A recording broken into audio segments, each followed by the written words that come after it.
মিছিল চলেছে জান্নাতি পথে,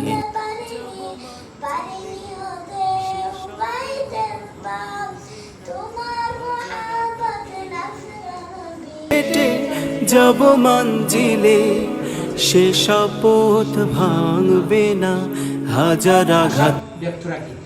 আর এটা আপনারা আন্তরিকতার সহিত এটা আপনারা কি টাকাটা পরিশোধ করবেন, এটাও আপনাদের কাছে আমার অনুরোধ। বিধানের অংশের মধ্যেও পড়ে, এটা তাফসীরের মধ্যে আসেন এবং আল্লাহ নবী সাল্লাল্লাহু আলাইহি ওয়াসাল্লামও সংগঠন করেছেন এবং আমরা সকলে জানি হিলফুল ফুজুল নামক এক সংগঠন আল্লাহ নবী সাল্লাল্লাহু আলাইহি ওয়াসাল্লাম নিজেই করেছেন। তো সেই হিসেবে অর্থ সংগঠন নিয়ে যদি বলতে চাই, মহাকবি মিল্টন শিক্ষার সংজ্ঞা এটাই বলেছেন, education is the harmonious development of body, mind and soul. শিক্ষা হচ্ছে মানুষের দেহ, মন ও আত্মার সমন্বিত উৎকর্ষ সাধনা।